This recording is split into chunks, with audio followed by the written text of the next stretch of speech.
Welcome to the show. Josh, how are you doing? Hello, folks. I'm doing well. How about you, Eamon? How's your week been? Oh, sure, look, it's just been grand. It's been full of art stories, it has. It How about certainly you? has. It's been an interesting week. This week, we've got two tales of statues, a child told not to sketch in a museum, a smart way to protest on climate, and an interesting question. How many creatives could be supported for the cost of one Olympic medal in Great Britain? All that, plus our guests, are coming up next. Ooh, there's some interesting questions there to be answered. But let's go see. So we have this wonderful person all the way from Ireland, Electra Grant. Come on down. Yay! Welcome to the show, Hello. Electra. How are you doing?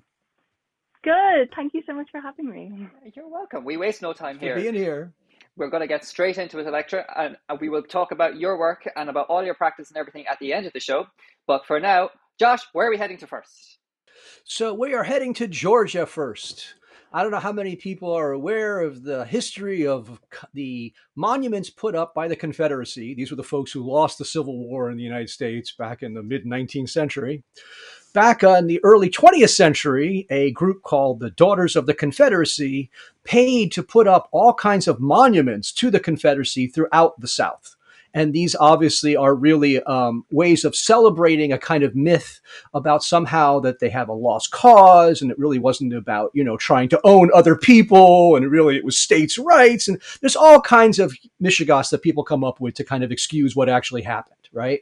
So finally, this piece called The Obelisk, which was in Georgia, was pulled out after Black Lives Matter protests eventually kind of forced the government to say, okay, we're going to get rid of this. And so finally, what went in this week is a statue of our now no longer with us, fallen former representative John Lewis, who was a huge civil rights leader, led a walk across the Pettus Bridge where he confronted protesters and the civil guard. And so this week was a kind of turning of the guard, if you will, in terms of the South in what is now publicly available as artwork. The Confederacy is gone, and someone who fought for equal rights for all is up in place instead. Wow, what a wonderful replacement. And I think to honor his work for civil rights and for the Black Lives Matter movement and for his incredible legacy, what a most wonderful replacement for such a horrific monument. Well, John Lewis is the one who's known for saying it's important to get into good trouble, right? There's Mm, bad trouble you can get into, and then there's good trouble. And so if yes. you're doing civil disobedience, if you're doing things that are about, as we say, showing the power of people working together, then Mm. that's exactly what this statue and his life really kind of represent. And it was just revealed last Saturday on the 24th of August, Yes. outside a courthouse, wasn't it? It was the Decatur courthouse. And I suppose just to kind of emphasize justice, I suppose, which I think is quite cool that it is placed there. Well, I think it's this issue about like what public space is and what kind of art belongs in public space, right? And particularly Hmm. if we're talking about these kinds of sculptural elements that are always about invocating the past in some kind of way. Well, what kind of invocation are we trying to have here, right? Like Mm. the past that is and you get into issues about this because if you remove all the monuments, then it's kind of like your memory holding the history itself, right? Mm. And so the goal is not to remove monuments and then have nothing. The goal is to replace it with something that would still invoke that history, Mm. but to change it in a way that makes it about the folks that are here now and sort of moving onwards progressively rather than this past nostalgia. Mm. It really is a positive um, endeavor to do this. Electra, what do you think? Yeah, no, I think it's absolutely brilliant. Like, obviously, we don't want to wipe away history because we want to learn from it, but like, Mm. it's so important that we can celebrate something that is worth being celebrated in art, and like someone who's so current as well. Like, because just before his death, he was, encouraging the Black Lives Matter movement. So he's someone who really had such a huge part in past, but also very, very current causes. And I Mm. love the statue as well. The sculpture is there's some lovely like movement in it. I think it's a really Mm. beautiful sculpture. Yes, you're right. And I think that's the other part of it, right? Most of the stories are just talking about kind of the replacement of one monument for the other. The other issue here is it's a really well-made piece of public art, in contrast to another statue we'll talk about later in the show, right? This is actually celebrating the energy of somebody and capturing it in a way that sort of plays it down while also playing it up at the same time, which is really lovely, I think, for public art. Definitely, and beautifully captured. So I think that's that story, and what a great way to start with something incredibly positive. We're going to just move a little bit further now into something that is a little bit scandalous. There was the other day a child just aimlessly going about their daily being, and just, as children do in galleries, they love to kind of just observe and participate and engage, and we should be encouraging that. But no, not in this museum, in this gallery. What happened, Josh? This is I hope I pronounced this correctly, the Kaohsiung Museum of Fine Arts in Taiwan. And right, as often happens, people come with sketchbooks, and because they're looking at what's been seen as, right, high art. These are things that we look forward to, that we are supposed to see as kind of the apotheosis of human skill. So a kid was there and sketching a Picasso and was told, no, you can take pictures, but you can't sketch. The logic of that escapes me on so many different levels. Right? The idea that you would go, but you couldn't make a copy for yourself with your own hand, but you could do so photographically. And draw it from the photograph later, what? Could you not do that? Yeah, it's bizarre. It's bizarre. What do you think, Electra? It's so strange. I mean, obviously this person just wasn't trained at all, because who would have told someone to say that? And also, I think that the child was told that they weren't allowed to copy, which, I mean, copying from like a painting, looking at something, is completely different to like tracing, which I assume copying when I think about it, So it's like, that's all about learning.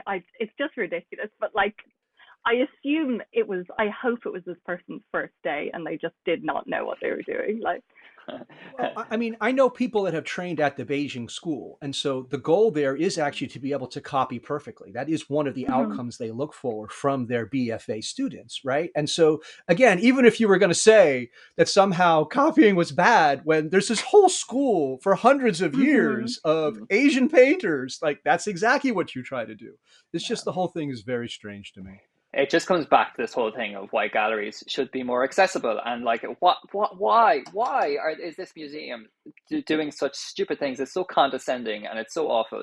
There was a public apology that was sent out by the gallery after there was online mayhem about the whole situation. But is it a little too late?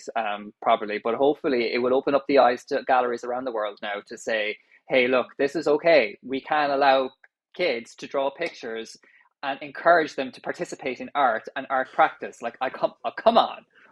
Oh. Every museum I know struggles with getting enough bodies in at certain times of the year, right? Yeah. Every museum I'm aware of tries to do outreach to schools and kids every way they possibly can, figuring if you get them young, you might get them later. Exactly. Right? Like, there's a basic logic here. And you're sort of sending the exact opposite message. Look at the art, but don't ever make for yourself, which is the exact opposite of what I think just about any artist would ever say, particularly as regards kids coming in contact with art. There's an incredible We want them to make. Yeah. There's an incredible irony here as well. I mean, Picasso's work, especially this work here that was in the museum, is so childlike and it's so playful and so wonderful. And like, you want it should encourage, it should engage. I'm like,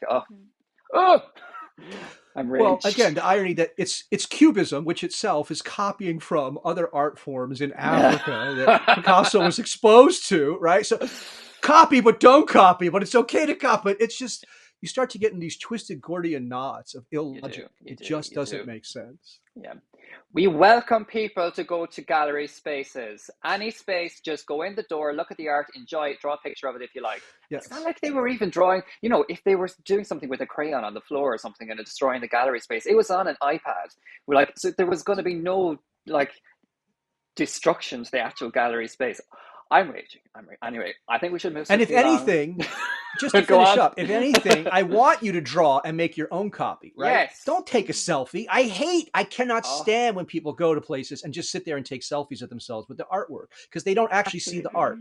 It's not about the art at all, that point, right? It's just this spectacle and this acknowledgement that I was someplace. That is the exact opposite, right? When you sketch something, good or bad, no matter how quality the end result might be in anyone's eyes, you are seeing that work in a very different way. You are. And it's just you are literally experiencing it moment by moment in a very different kind of register. And we want to encourage that, right? Like if you don't have that, then it's just wallpaper. You won't see it anymore at all. Yeah. Oh, and breathe out. In with red, out with blue. That tea has been spilled. Okay, before we move on, let's learn a bit more about Nua Collective. Nua Collective, a visual art community home to 20 artists and hundreds of their artworks with fresh work added weekly to our online collection at nuacollective.com. Here you will also find our Nua journal featuring articles and podcasts, which are also available on Spotify and Apple Podcasts. Don't forget to have a check out of our beautiful print publications highlighting our collaborative collections, and they are available to buy, perfect for your book collection. For Culture Night 2024, we are very excited to present Scatter, a brand new virtual collection, and you can stay posted on all the news about Scatter on our website and on our socials. But do follow us on Instagram and TikTok at Nua Collective Art. Like this video and subscribe to our YouTube channel so you don't miss us spilling the RT in our weekly roundups every Monday. So, like, share, tell your friends, fear of missing out. We're up to 15 episodes next week. Make sure they know. Get into everybody else's mailbox, share with all your friends, and that is the right best now. Way to, yeah, that's how to do it. That's how to, like, I mean, you're probably looking at your phone while looking at this on your computer. So, you know, just multitask, people. Share, okay. share. Okay. Meanwhile, back at the lodge. So where are we going to next? So now we head to Perth in Western Australia. Perth. We've talked before about the Stop Oil climate activists and their insane intentions of wrecking artwork in order to somehow get the rest of us to stop using oil, and how illogical that actually is as an end goal given their methods. However, a collective called the PVI Artist Collective in Australia, came up with a completely different way to take on this issue. They created giant bills of receipt and then brought them over to 5 of the largest polluters in Australia. And they said to them, look, we'll even put you on a payment plan. You have to send us $71 billion 6 times, and then you can pay us back. Right? Does this create the same amount of spectacle as dumping tomato soup on Van Gogh? Well, in this case, it actually does. And yet no destruction has happened here in the process. Imagine that. 6 easy installments of $71 billion. Here is the invoice. And by God, is it overdue?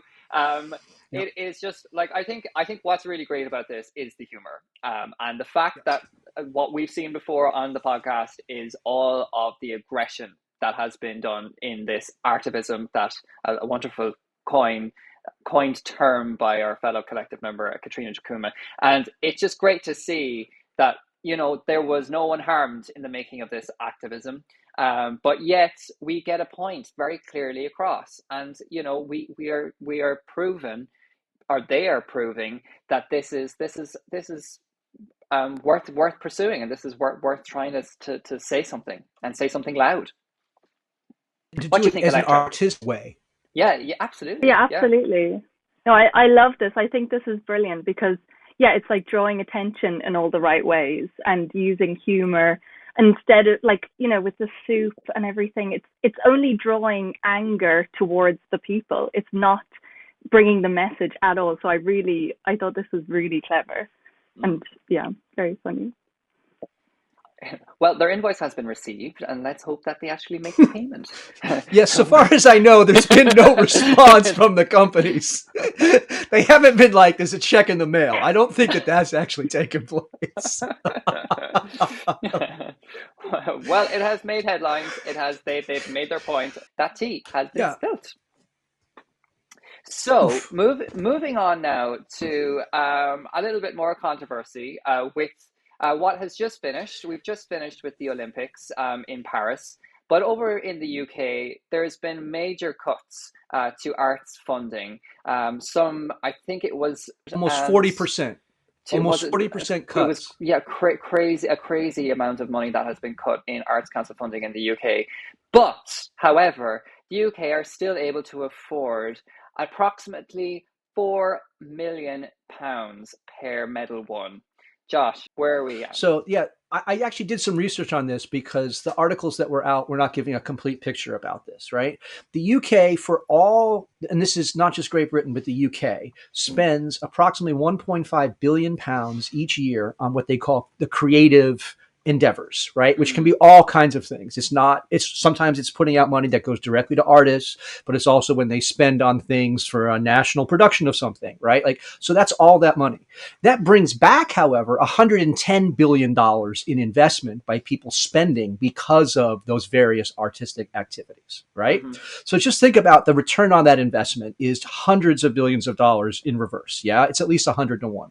So for this last cycle, the Team Great Britain alone spent $250 million, and that turned out to be $3.8 million per medal earned.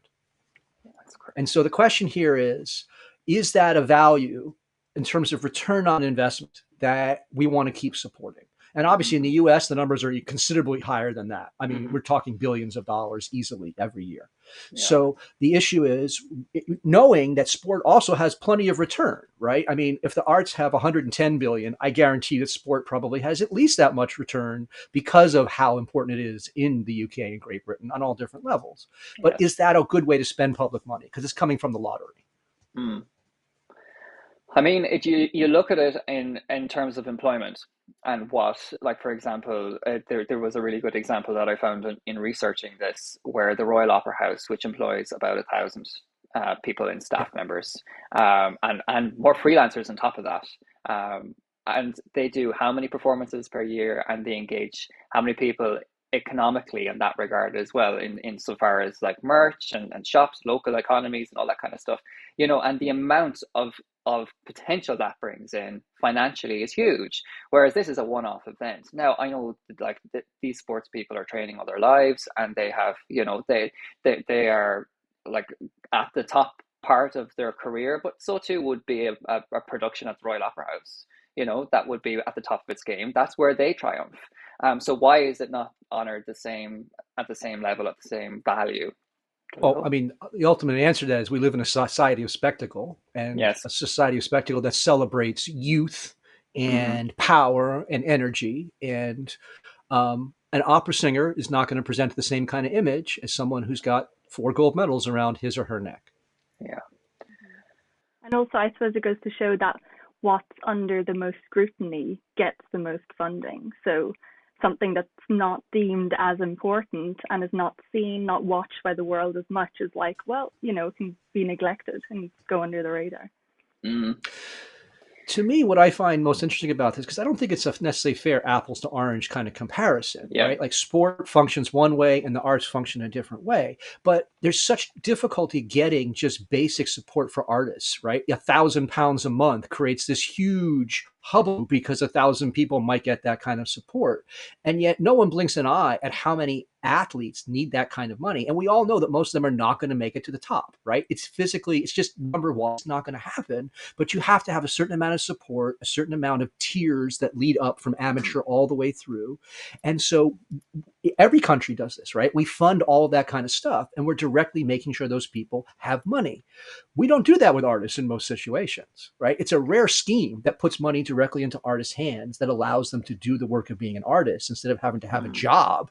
And certainly in the US, because we have amateurism in the US, many of our athletes have to have jobs in order to then be part of the Olympics, right? Like these companies make part of their marketing campaigns. We support an Olympic athlete. We're Walmart. We hire them to be our greeters or whatever. Like we give them money. And so there's this like balance between what the public funds, what the government funds, what we should expect. And it says something about who we value, right? When was the last time you saw like an artist on the cover or the front of a cereal box? With the Olympics, that's exactly what shows up with athlete after athlete after athlete. And I'm not taking away from them, right? Like, particularly we see Paralympic athletes that show up, and like we have expanded who we are allowed to see and who's allowed to participate and all those kinds of things. But the arts is equally as important, I would think, and yet doesn't get this kind of support. until you put someone that's incredibly commercial, and then it becomes really hip and like you could put like cause on the front of a box of a cereal box, and that would be hip. No, you have to break through, right? Whether it's we're talking about sport or business or art, right? There's always plenty of people kind of below the surface of the iceberg that no one sees, but are part of what's going on. Right. Again, in the society of spectacle, you have to find a way to make yourself stand out. You have to be brand whatever you are. And then if your brand is powerful enough, you penetrate, right? Like, it doesn't make a lot of sense, but that's why Jim Carrey's paintings sell. Yep.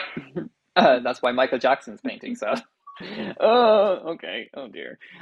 Well, that tea has been spilled. And I think, I hope that's the end of our Olympic stories, I think, for another 4 years. So let's hope we're not talking about that again. For 2 years. We got the Winter Olympics in 2 years, right? We have the Winter Olympics. Exactly. But in fairness, they really do a great justice to the performers of the Olympics, in the Winter Olympics. Okay, right. So going into social media lands with the rich, the wealthy, and we're talking about money all the time now at the moment. So we're just mad on money. We're green. But we're going now to Mr. Zuckerberg and his wife. And we talked really, really wonderfully about the most amazing statue that was released on Saturday, honoring somebody with like a great legacy. And now we have this. So part the third of rich people with too much money, too much time, and bad art. We have a 7-foot-tall statue of Priscilla Chan, who is Mark Zuckerberg's wife. Now, in fairness, she is a physician, she is a mother, she has 3 children, and apparently this is the spirit of her. All 7 feet, green. It's a weird kind of, it's not like the blue that we expect. It's this like greenish blue, weird color sort of thing. Yeah. It's bizarre. It's just it's too much money. Color as our mug, apparently. And it's just like, okay, what are we going to spend our money on today, dear? Oh, I know, let's build a wonderful statue that's just iconicizing you. And it's just, I know it is great. And I think it's fantastic that she is being honored by Zuckerberg, and great, fantastic. It's like, I love you. And like, if I had that sort of money, would I be spending it on a statue of my beloved? Probably. But it'll be definitely better made, that's for sure. Although I suppose that's a disservice to Daniel Arsham, who did make this statue. I wonder where they found him. What do you think, Electra? Okay, controversial. I don't actually hate it. I don't know. I think the greeny color, I actually quite like the greeny color. It's just the rest of it is very unusual. And I think it's just so unnecessary. Like, that's the main thing. It's just like, I don't know, but like the green, the kind of the face thing, I don't hate it. Like, it's fine. But like, yeah. I don't know. But I think you just perfectly encapsulated rich people with money in combination with commissioning art. It's unnecessary. Yeah. Oh dear. I mean, if it was a statue of their dog, I'd be much more interested in that. Like, honestly, this is in Silicon Valley, right? Where there are tremendous issues with homelessness, with not having enough to take care of people who need, and to spend this kind of money on this. She's a physician, right? She's supposed to have taken this oath to do no harm. Now, granted, she didn't make the statue, but she's perfectly happy to be standing there with it, sipping her tea. So it's just this contradiction. What actually aggravates me the most about these kinds of things is not the bad art of this, whether you like it or not. It is the contradiction of, I want to help, but this is how I'm helping. And you can say, well, I can spend my money any way I want to. Okay, but again, it's necessary on any level. Yeah. Oh dear. There's a lot of controversy online about this, and there's like a lot of feedback on his own platform, and of course Musk comes into the conversation wherever it's possible, and it's just all this back and forth nonsense, and it's caused its own, and it's not on Facebook actually. He posted it on Instagram. Whatever, maybe he's kind of seeing Facebook as a dying art now. Well, he owns Instagram as well now, so he does. He can just pick. Wherever I decide, the peons will see my money. Here you go. Absolutely. Now, yes, of course. Dear God. Goodbye, Mark. Goodbye, Mark. Priscilla. Thank you very much for playing. You are the weakest link. Goodbye. Okay, so moving into a really positive space now, because Electra, we we know nothing about you because this is our first time meeting you, and we're so excited to learn more about your work and more about your practice. So tell us, where do you come from? What are you doing? Tell us all about Electra. So, well, I'm from Tipperary originally, and It's a long way. Yeah, exactly. I studied fine art in Crawford, same year as Katrina, previous guest on the show. So that's how I know her. And then I went on and I did an MA in children's book illustration in Goldsmiths in London. So that was recent enough, but it kind of happened during COVID. So I had to like come back halfway through, which was very annoying, do everything online. But I got the first half, almost 3/4 was there in person, and we had some amazing tutors and everything. It was brilliant. Amazing. Yeah. Great. So we have some work here that we get to share with our viewers. So here's the first piece. Want to tell us a little bit about this? Yes, so this is from the degree show in Crawford for my BA. So I did a piece called You're the Only Person Who Will Ever See This, and I'd made 5 enormous drawings. Basically, it was about how everyone has this idea of you in your head, but does anyone ever see you as you see yourself? And then how clothes can really influence that. You know, you dress yourself to be seen as a certain kind of thing. And then I just asked several people to choose a piece of clothing that they felt really represented them. So if someone saw them, they were like, yes, this is me. Then I made it on a large scale, got them to wear it. So it was almost like they were being drowned in their own self, and made videos of them just talking, just doing something in their own space, just as if they could really still show who they really were. So that was for my degree show. There were 5 pieces of drawings, and then they went with videos beside them. Very cool. There's I really like the scale, and I just think there's a real playfulness to it. And I think I couldn't stop thinking of Talking Heads. Yes, exactly. And I am a big fan of Talking Heads.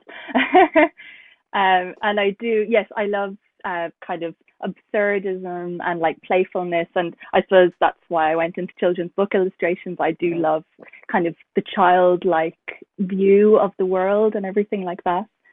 Cool. So this piece here, where you, which is absolutely. This is what's happening here.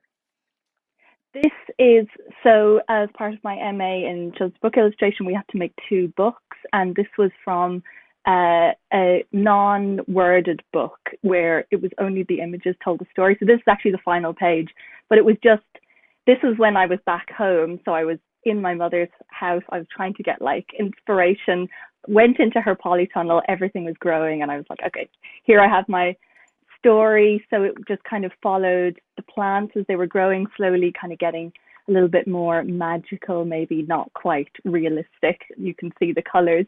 And then this is the final page where everything is just like blooming, and my mother posing there. She literally was just in there anyway. I was like, great, I'm going to draw her. Just stay where you are, reading. And so it's kind of, again, like embracing the everyday, the mundane, some would find, but I just love like those little details, just seeing everything growing and seeing the magic in just normal everyday things.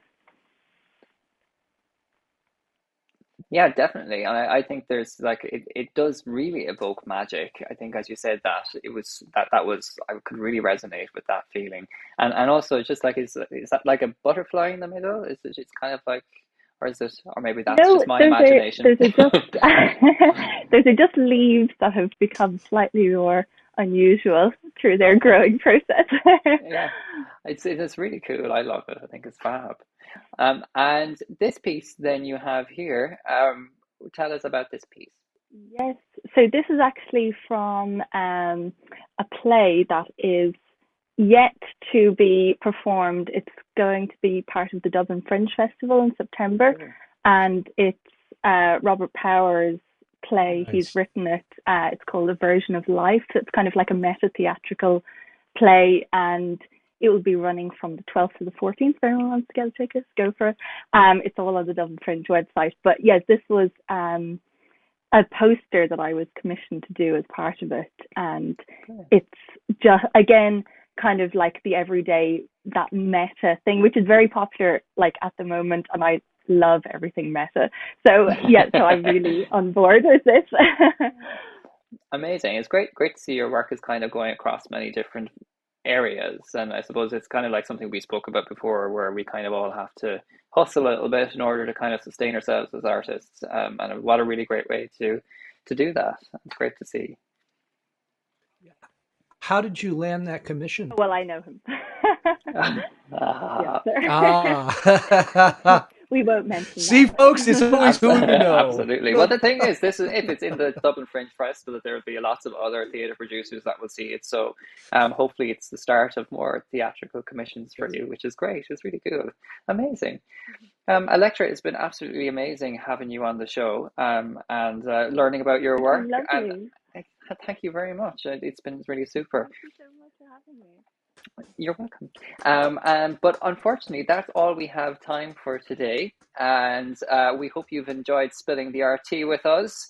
But before we go, Josh, what have people to do if we want to give them a quick reminder? Like, share, follow, send it 3 friends. Fear of missing out. Episode 15 is going to be fantastic. Well, it will be fantastic. Maybe. Keep the I don't positive know. energy in the room, please. Anywho, so depends on how it it goes. does. And remember, if you want to join us and spill the RT, do feel free to give us a line on hello@nuacollective.com, and we will be more than happy to bring you in. So, but that's all for today. Until next time, keep spilling the RT. Bye. Bye, folks.